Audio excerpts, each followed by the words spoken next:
नमस्कार दोस्तों, रुक्मणी क्लासेस के यूट्यूब चैनल में आपका स्वागत है। साइंस में अपन आज कार्य पढ़ने वाले हैं, कार्य ऊर्जा।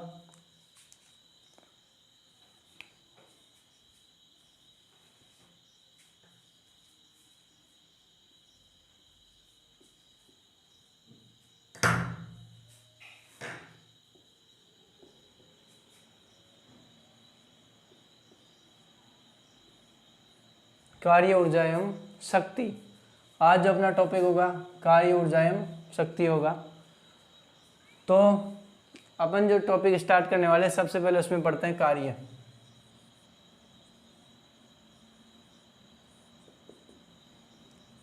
कार्य क्या होता है, जिसे इंग्लिश में अपन वर्क बोलेंगे। वर्क को अपन W से डिनोट करेंगे। तो कार्य क्या होता है वास्तव में? तो जो कार्य होता है वो बल तथा विस्थापन का गुणनफल होता है। कार्य जो होगा बल गुणा विस्थापन।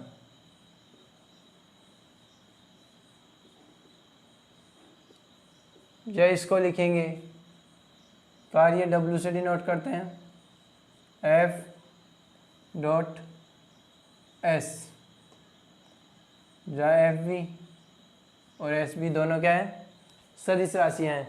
तो दो सदिश राशियों का अदिश गुणनफल क्या है, कार्य है। तो इसको अपन हल करते हैं तो ये आता है F/S cos थीटा। मतलब जो कार्य है, कार्य एक अदिश राशि है, क्योंकि दो सदिश राशियों का अदिश गुणनफल हमेशा एक अदिश राशि होती है। तो कार्य जो है बल इंटू विस्थापन है, और ये एक अदिश राशि है जो दो सदिश राशियों के अदिश गुणनफल से प्राप्त होती है। तो इसकी परिभाषा अपन लिख सकते हैं, कार्य बल तथा विस्थापन का गुणनफल होता है। इसका सूत्र अपन ने लिख लिया, बल इंटू विस्थापन F.S। कार्य जो है, कार्य का मात्रक, कार्य का अपन मात्रक लिखते हैं। तो मात्रक होगा जो बल का मात्रक है और जो विस्थापन का मात्रक, इन दोनों मात्रकों का गुणनफल जो होगा वो क्या होगा, कार्य का मात्रक होगा। तो कार्य का जो मात्रक है, बल का मात्रक होगा अपने न्यूटन, इंटू जो अपना विस्थापन है, विस्थापन का मात्रक होगा मीटर। तो जो कार्य है, कार्य का मात्रक होता है न्यूटन मीटर, या इसको अपन जूल भी बोल देंगे। तो कार्य का मात्रक हो जाएगा जूल, जिसको जे से डिनोट करते हैं अपन। तो कार्य का जो मात्रक है वो जूल होगा या फिर न्यूटन मीटर होगा, जिसे जे से अपन डिनोट कर देंगे। नोट कीजिए इन चीज़ों को। तो यहाँ पर अपन देख सकते हैं कि एक जूल क्या होगा, तो एक जूल बराबर होगा एक न्यूटन बल द्वारा एक मीटर विस्थापन में किया गया कार्य क्या होगा, एक जूल में किया गया कार्य एक जूल होगा।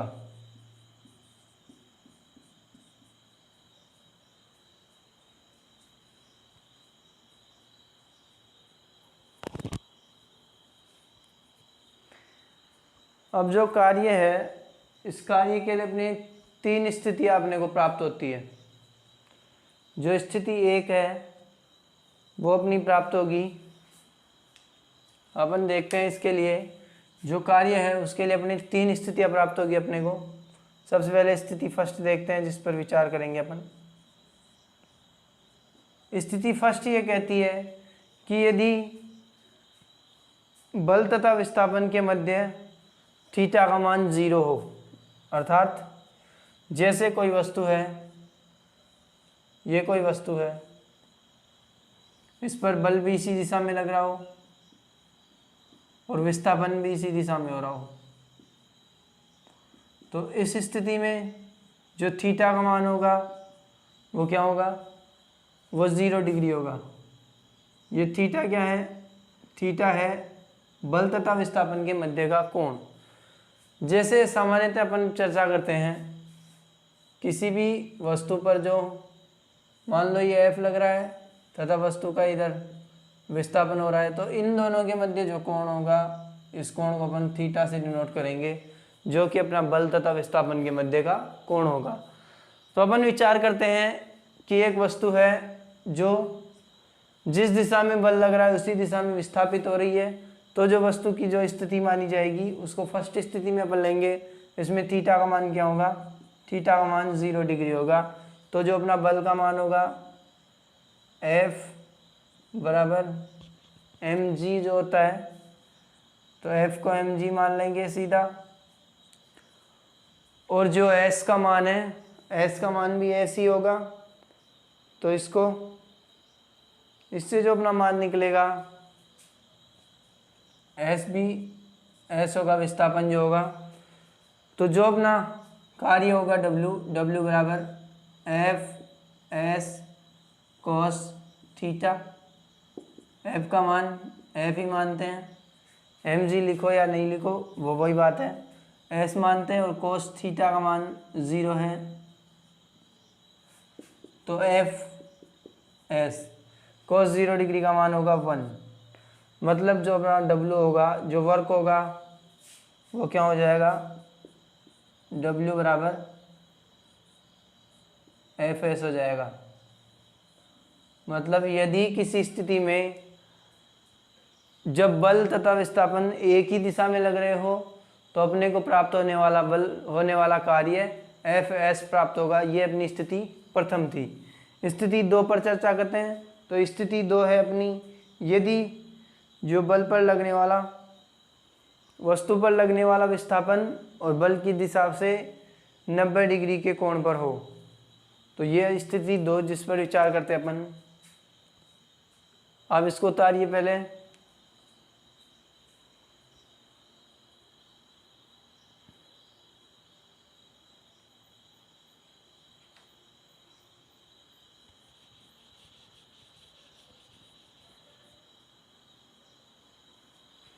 तो स्थिति फर्स्ट में जो होने वाला कार्य होगा, ये कार्य क्या होगा, स्थिति फर्स्ट में होने वाला कार्य W क्या होगा, हमेशा धनात्मक होगा।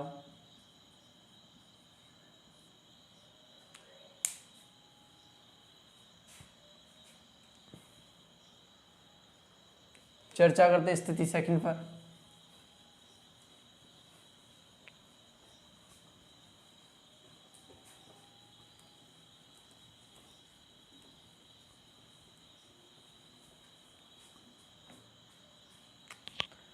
सेकंड स्थिति जो अपनी बनती है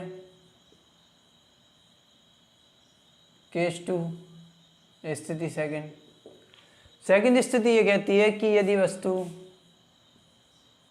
इस दिशा में विस्थापित हो रही है या बल लग रहा है और इस दिशा में उस पर, या फिर ऐसा मानते हैं अपन कि इस दिशा में बल लग रहा है और वस्तु इधर विस्थापित हो रही है, तो जो दोनों के मध्य कोण है वो 90 डिग्री का हो जाएगा।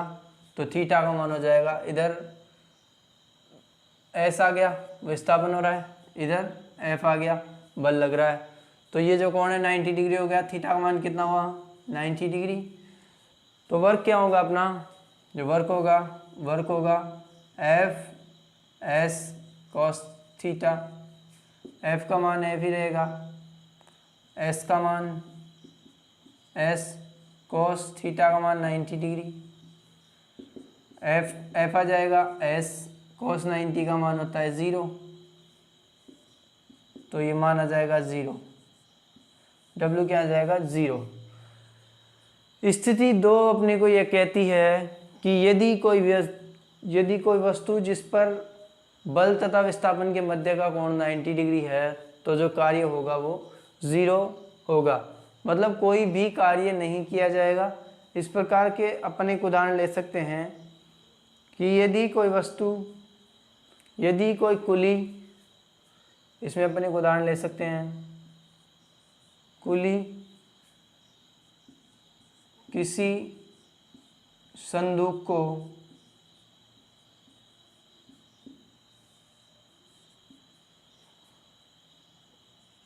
सिर पर रखकर चलता है,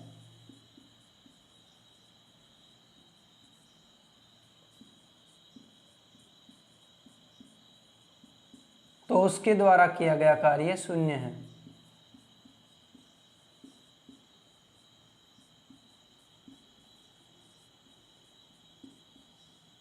उसके द्वारा किया गया कार्य शून्य है।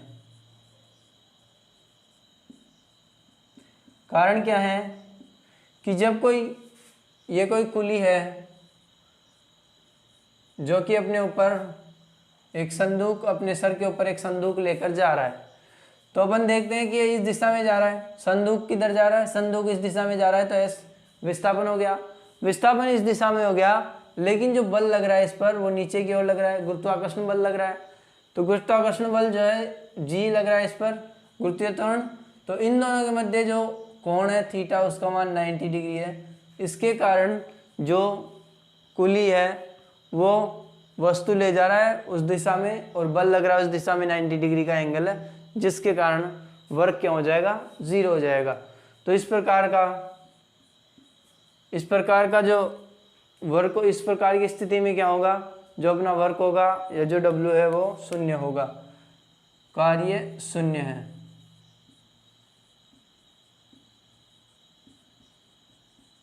अब जो स्थिति 3 बनती है वो देखते हैं।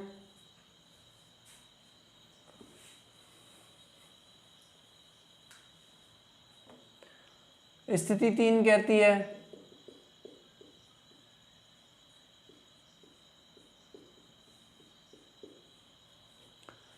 यदि कोई वस्तु है, इस वस्तु पर इस दिशा में तो विस्थापन चल रहा है, इस दिशा में विस्थापन मान लो, और इस दिशा में यदि F बल लग रहा है, तो दोनों के मध्य 180 डिग्री का एंगल है।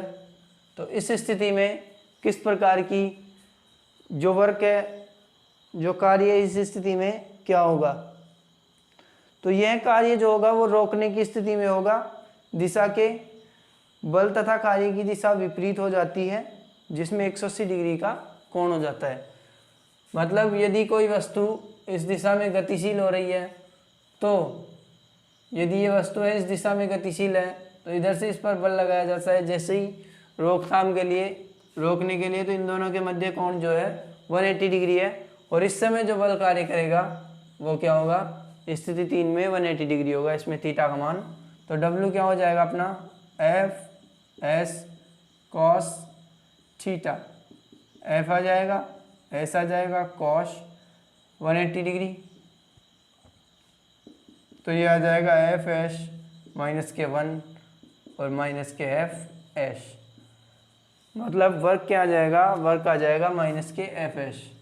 इसका मतलब ये है यहाँ पर वर्क क्या आया, ऋणात्मक आ गया, वर्क क्या हुआ, ऋणात्मक। कार्य जो है इस स्थिति में जो कार्य होगा अपना, वो कार्य ऋणात्मक होगा। अब जो तीनों स्थिति आपने सामने हैं, स्थिति फर्स्ट, स्थिति सेकंड और स्थिति थर्ड।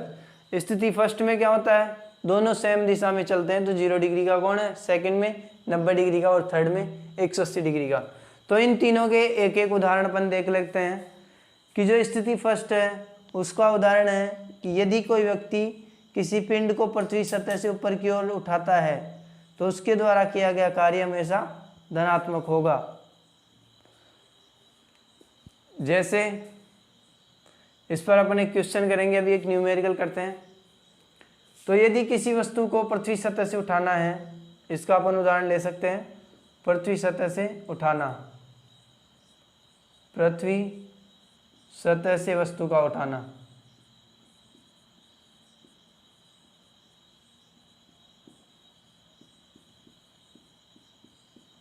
यदि पृथ्वी सतह से किसी वस्तु को अपन उठाएंगे, तो उस स्थिति में जो कार्य होगा वो क्या होगा, हमेशा धनात्मक होगा। यदि किसी स्प्रिंग को खींचा जाएगा, तो स्प्रिंग पर जो बाह्य बल लगेगा, उसका जो खिंचाव बल है वो भी एक धनात्मक बल होगा, जैसे कोई स्प्रिंग है, स्प्रिंग मान लेते हैं,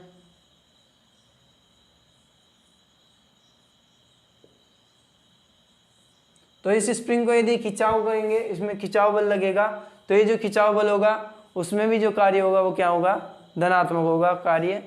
दूसरी जो स्थिति है, दूसरी स्थिति अपन देखते हैं कि यदि कोई कुली है वो संदूक लेकर सिर पर रखकर चलता है, तो उसके द्वारा किया गया कार्य क्या होगा, शून्य होगा। उसके द्वारा किया गया कार्य शून्य होगा। और तीसरी जो स्थिति है ऋणात्मक कार्य, वो ये है कि यदि कोई पिंड पर लगने पर खुरदरे तल पर फिसलता है तो घर्षण बल द्वारा किया गया कार्य। यदि कोई पिंड, जैसा कि बताया कि अपन रोकने के लिए जो कार्य करते हैं, यदि कोई पिंड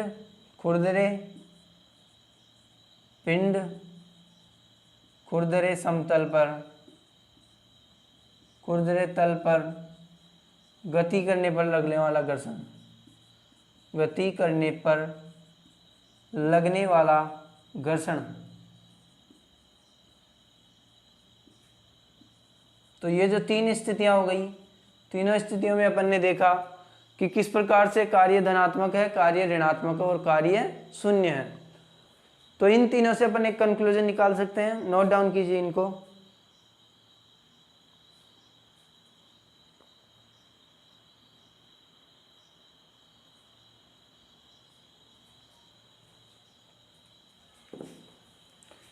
इन तीनों से अपन एक कंक्लूजन निकालते हैं।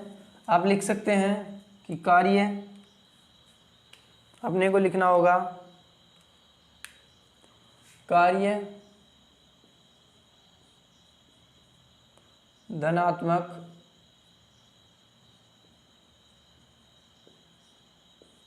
ऋणात्मक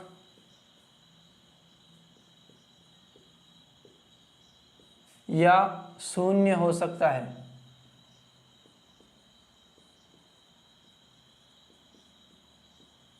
कार्य धनात्मक ऋणात्मक या शून्य हो सकता है। इसके साथ ही दूसरा कंक्लूजन जो अपने सामने आता है वो ये होता है कि यदि विस्थापन का मान 0 हो तो उस स्थिति में भी जो अपना कार्य होगा वो 0 होगा। तो ये पहला कंक्लूजन लिख लेते हैं। दूसरा कंक्लूजन क्या होगा, वृत्तीय पथ में यदि कोई धावक गति करता है, धावक ग्रह अपने गति के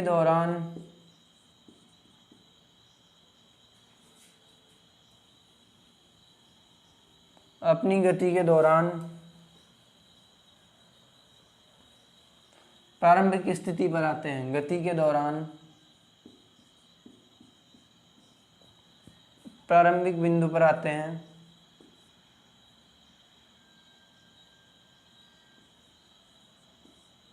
प्रारंभिक बिंदु पर आते हैं,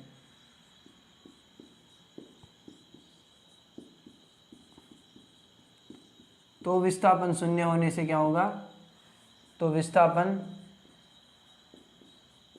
शून्य, अतः कार्य भी शून्य होगा, अतः कार्य शून्य होगा।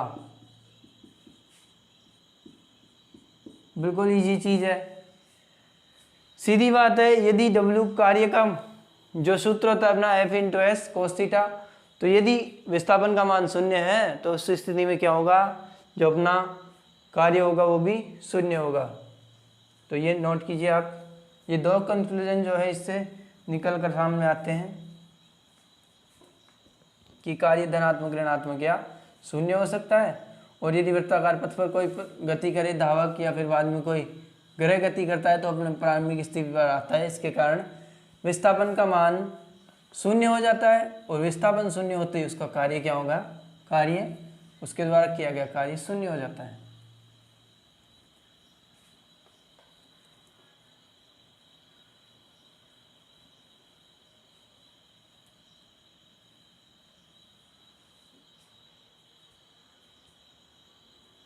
नोट कीजिए।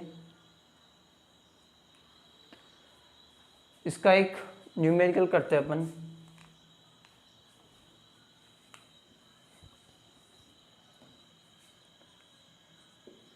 क्वेश्चन ये है कि यदि एक कुली जमीन से 15 किलोग्राम का द्रव्यमान उठाकर, क्या है द्रव्यमान, यदि एक कुली, आप प्रश्न लिख सकते हैं यदि लिख सके तो, यदि एक कुली 15 किलोग्राम द्रव्यमान को जमीन से उठाकर, तो अपन ने क्या बोला, द्रव्यमान कितना है, द्रव्यमान है 15 किलोग्राम। यदि एक कुली 15 किलोग्राम द्रव्यमान को जमीन से उठाकर अपने सिर पर रखता है जो जमीन से 1.5 मीटर ऊपर है, मतलब 15 किलोग्राम द्रव्यमान को जमीन से उठाकर अपने सिर पर रखता है जो कहाँ से, जमीन से कितना दूरी पर है, दूरी मतलब विस्थापन हो गया, विस्थापन कितना आया, विस्थापन आ गया 1.5 मीटर की दूरी पर है। अब मैंने बताया था कि यदि जमीन से उठाकर अपन किसी चीज को जमीन से उठाएंगे तो कार्य जो होगा वो धनात्मक होगा। W क्या होगा, W का सूत्र है F इंटू एस। तो चूंकि अपन पृथ्वी से किसी चीज को जमीन से उठा रहे हैं तो उसके कारण जो लगने वाला, जो अपने द्वारा किया गया कार्य होगा वो धनात्मक होगा, तो F इंटू एस होगा। कोस थीटा लगाने की जरूरत नहीं है क्योंकि धनात्मक होगा तो एफ एस होगा। F का मान कितना आ गया 15 इंटू जी का मान 9.8, जिसको अपन 10 मान सकते हैं, तो लगभग 10 मान लो इसको, 9.8 को लगभग 10 मान लो, जी का मान लगभग 10 कर लेते हैं, तो जी को 10 मान लिया तो 150 न्यूटन हो गया, इंटू एस का मान क्या था 1.5 इंटू 1.5 मीटर, दोनों को गुणा किया 2 2 5, क्या आएगा जूल, तो वर्क जो आ गया अपना 225 जूल। मतलब इस जो वस्तु है, इस वस्तु को उठाने में अपन ने जो कार्य किया वो 225 जूल होगा। नोट कीजिए इसको, एक न्यूमेरिकल है। इसी प्रकार से आप और भी न्यूमेरिकल कर सकते हैं।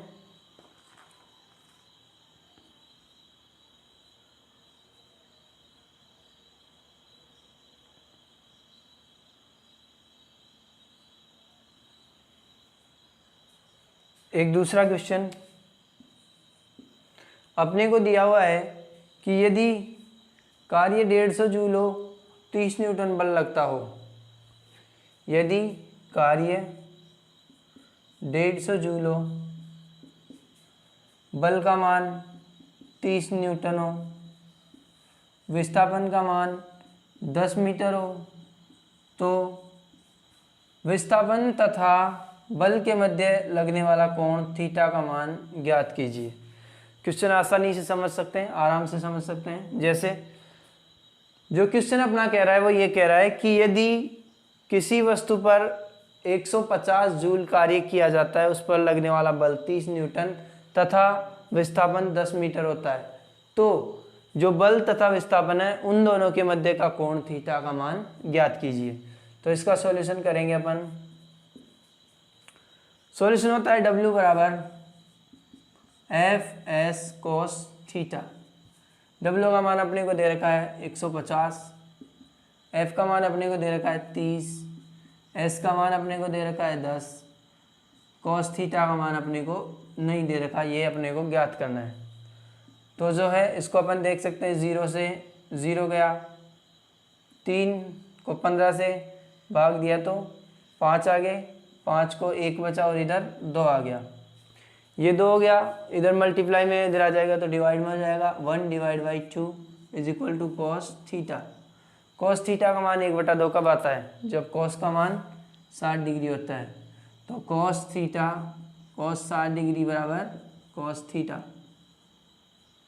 कॉस 60 डिग्री बराबर कॉस थीटा, तो थीटा इज इक्वल टू कितना आ गया 60 डिग्री। तो अपन देख सकते हैं कि जो अपना मान आ गया थीटा का मान कितना आया 60 डिग्री। तो नोट कीजिए दोस्तों, मुझे लगता है आपको समझ में आ गया होगा, नोट कीजिए।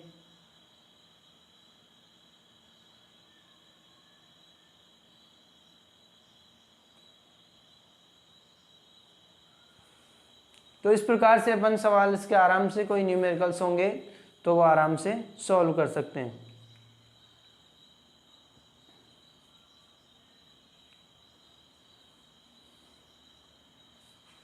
शायद ये आपने उतार लिया होगा।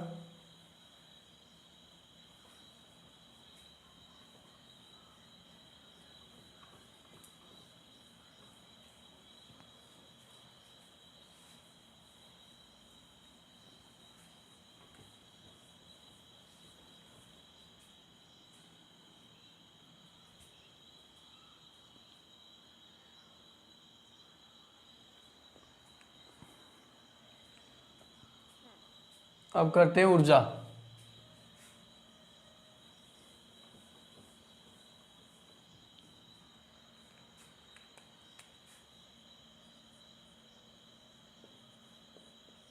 जिसे बोलेंगे अपन एनर्जी।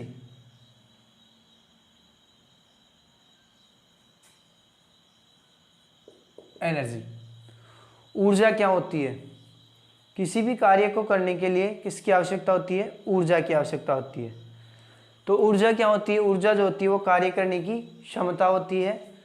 तो अपन इसकी एक परिभाषा लिख सकते हैं कि कार्य करने की क्षमता को क्या कहते हैं? ऊर्जा कहते हैं।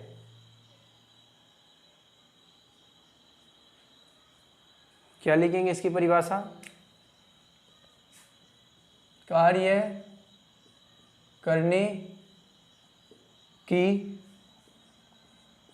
क्षमता को ऊर्जा कहते हैं।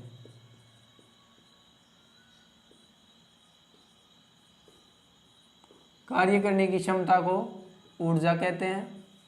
मात्रक इसका भी जूल ही होता है। इसका भी मात्रक क्या होता है? जूल होता है, जिसको अपन जे से लिखते हैं। तो कार्य करने की जो क्षमता होती है उसको क्या कहेंगे अपन? उसको ऊर्जा कहेंगे। और इसका ऐसा ही मात्रक जो क्या है? जूल है। और ये भी एक अदिश राशि है।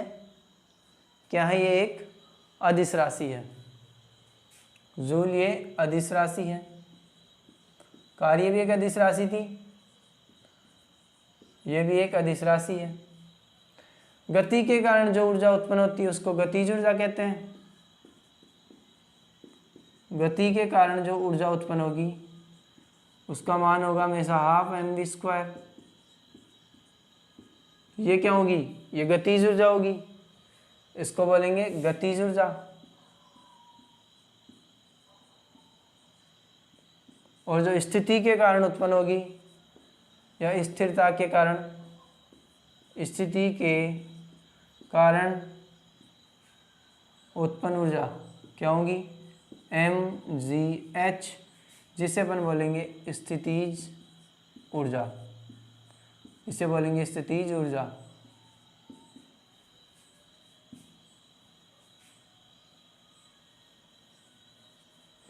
तो जो गतिज ऊर्जा होगी वो होगी हाफ mv², जो गति के कारण होने वाली ऊर्जा है। और जो स्थितिज ऊर्जा होगी वो क्या होगी? mgh। इन दोनों को मिलाकर जो ऊर्जा बनेगी वो बनेगी यांत्रिक ऊर्जा। तो अपनी जो ऊर्जा होती है यांत्रिक ऊर्जा, यांत्रिक ऊर्जा बराबर क्या होती है? यांत्रिक ऊर्जा बराबर होगी गतिज ऊर्जा प्लस स्थितिज ऊर्जा। गतिज ऊर्जा प्लस स्थितिज ऊर्जा।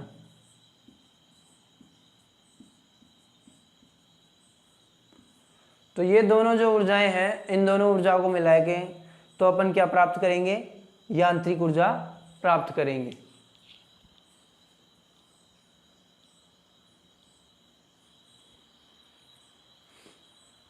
अब देखते हैं कि ऊर्जा संरक्षण का नियम क्या है।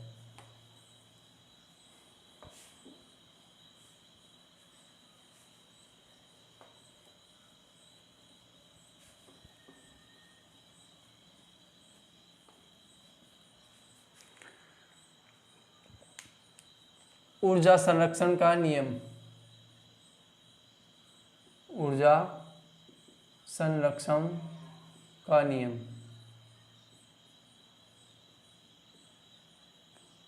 तो जो ऊर्जा संरक्षण का नियम है वो ये कहता है कि ऊर्जा को, ये कहता है कि ऊर्जा को न तो उत्पन्न किया जा सकता है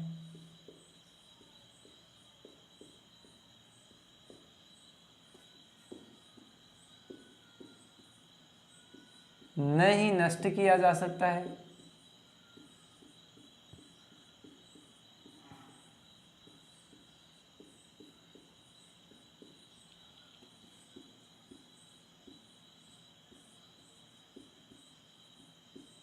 इसे एक रूप से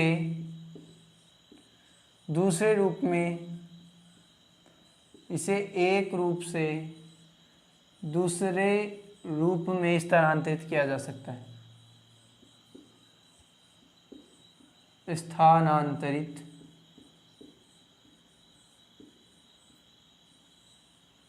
किया जा सकता है, या रूपांतरित आएगा। एक रूप से दूसरे रूप में रूपांतरित किया जा सकता है, किया जा सकता है। तो अपन देखते हैं कि जो है ऊर्जा संरक्षण का नियम क्या है। तो ऊर्जा संरक्षण का नियम कहता है कि ऊर्जा को न तो बनाया जा सकता है, न तो इसको उत्पन्न किया जा सकता है, न ही इसको नष्ट किया जा सकता है। इसे एक रूप से दूसरे रूप में रूपांतरित किया जा सकता है। मतलब ऊर्जा जो है वो न तो बनाई जा सकती है और न ही नष्ट की जा सकती है, केवल एक रूप से दूसरे रूप में रूपांतरित की जा सकती है। जैसे अपन देखते हैं कि जो पवन चक्कियाँ होती है उसमें क्या होता है, पवन ऊर्जा को, जो पवन ऊर्जा होती है जिसे यांत्रिक ऊर्जा कहते हैं, उससे अपन कई बार विद्युत बनाने में काम में लेते हैं। तो यांत्रिक ऊर्जा जो होती है उसको विद्युत ऊर्जा में परिवर्तित कर दिया जाता है। जैसे सौर ऊर्जा को अपन विद्युत ऊर्जा में परिवर्तित करते हैं। तो इस प्रकार से जो ऊर्जा होती है उसको एक रूप से दूसरे रूप में रूपांतरित किया जा सकता है। ऊर्जा का कभी निर्माण नहीं किया जा सकता और न ही इसे नष्ट किया जा सकता है। तो जो सूर्य पर ऊर्जा का एकमात्र जो स्रोत है, सूर्य पर ऊर्जा का जो स्रोत है, ऊर्जा का स्रोत पृथ्वी पर ऊर्जा का स्रोत, जो पृथ्वी पर ऊर्जा का स्रोत है वो क्या है, वो सूर्य है। पृथ्वी पर ऊर्जा का स्रोत क्या है, सूर्य है, जिस पर नाभिकीय संलयन के कारण ऊर्जा का निर्माण होता है और वही ऊर्जा में विभिन्न रूपों में प्राप्त होती है। नाभिकीय संलयन, तो सूर्य पर होने वाले नाभिकीय संलयन से अपने को जो ऊर्जा प्राप्त होती है और उसी ऊर्जा को अपन विभिन्न ऊर्जाओं में रूपांतरित करके कार्य में प्रयोग में लेते हैं। तो आज अपन ने पढ़ा कार्य पढ़ लिया अपन ने पूरा, और ऊर्जा की परिभाषा पढ़ी और ऊर्जा संरक्षण का नियम पढ़ा है। ऊर्जा का स्रोत जो है वो क्या है, पृथ्वी पर ऊर्जा का स्रोत सूर्य है, जो पृथ्वी को समस्त ऊर्जा देता है। इसी ऊर्जा से अपन अन्य ऊर्जा में इसको रूपांतरित करते रहते हैं। यह ऊर्जा हाइड्रोजन के मिलने से हाइड्रोजन मिलकर हीलियम बनाते हैं और इस प्रकार से संलयन, नाभिकीय संलयन की क्रिया होती है और ऊर्जा प्राप्त होती है। तो अगली क्लास में अपन ऊर्जा के विभिन्न प्रकारों के बारे में अध्ययन करेंगे। धन्यवाद आज के लिए।